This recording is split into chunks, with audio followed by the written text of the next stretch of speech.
This is Rob with 13 Peppers, and today we're going to be taking a look at the Congo de Nicaragua.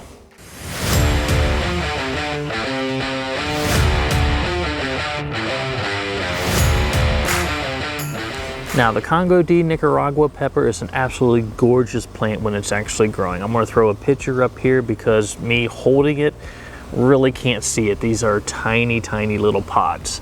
Now, these actually start off as a green color and they do ripen up into a nice bright red. And like I said, they're absolutely gorgeous. Now, these peppers are actually used in a lot of Nicaraguan cuisine and very, very similar. They're kind of mashed up, dried, used as a powder. Very, very similar to the charapia pepper. Which is another one that I've actually am growing. So absolutely gorgeous pepper in and of itself.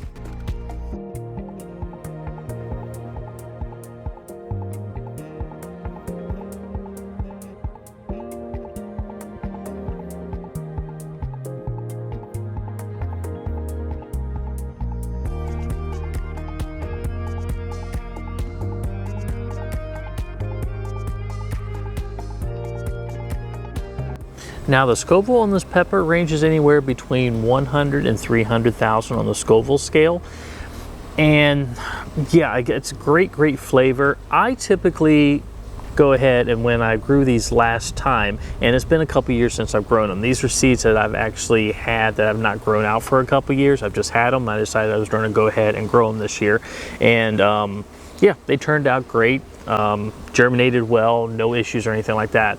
But typically last time I grew them, I went ahead and I pulled them off the plant. I put them into a container and dried them whole and then just snacked on them like that. I also used them for a couple different recipes where I would put them and the charapia pepper in a grinder, and then I would actually grind that pepper fresh and use it as a seasoning that way. So which that is actually excellent. But yeah, absolutely wonderful peppers. Let's go ahead. I will open one up here, or try to open one up because they're really tiny, and then we're going to go ahead and give it a taste.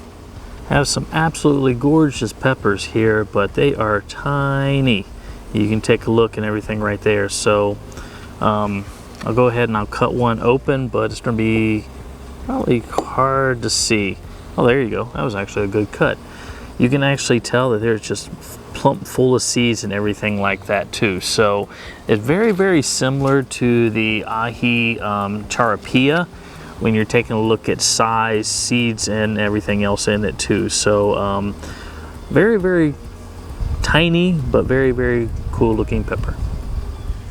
All right, the wind is starting to blow here, so hopefully I'm not getting much wind noise here, but the pepper here is absolutely gorgeous, and hopefully you can see the tiny pepper there. But like I said before, I kind of use these as just dry and either popped them whole or I ground them up as a seasoning at that particular point. But I did find a couple recipes when I was doing the research of different ways that they were actually used in a Nicaraguan cuisine. So yeah, not from an actual chef, but just what I found online. So hopefully these are accurate. But I was actually told one of them is they actually peel and dice an orange, add a little vinegar to it, and mash it up with a bunch of chilies to taste to make kind of like a paste and out of it. So that was actually kind of interesting. Another recipe that I found says to mash the chilies up with lemon juice and salt, and then mix them with rice and eat with green plantains or cheese. So that's actually an interesting kind of way to add to your rice. So yeah, just thought I would actually share that. But let's go ahead, got one right here, and let's throw it in.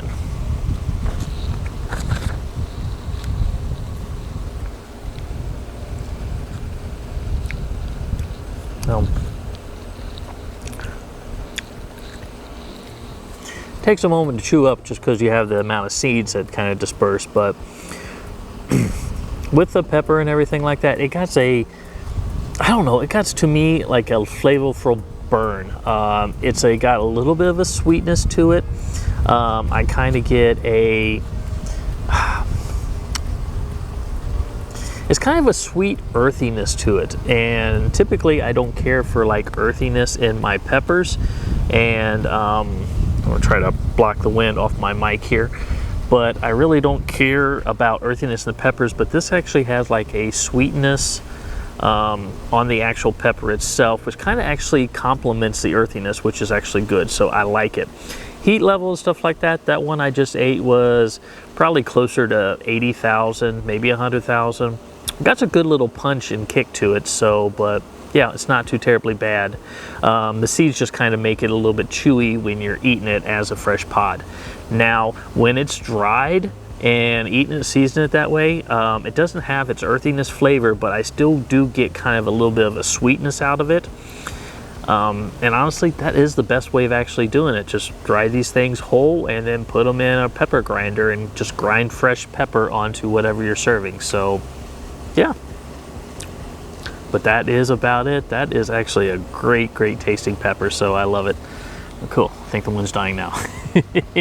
But with that, I think I'm going to call the video there. If you enjoyed what you've seen here today, please subscribe to the channel. I would greatly appreciate it. You can follow me on a couple of my social medias up here, or you can head to my website down below. There I sell seeds, spices, and seasonings from all the peppers I grow out of my garden. But with that, I am Ralph. This is 13 Peppers, and you have yourself a wonderful day.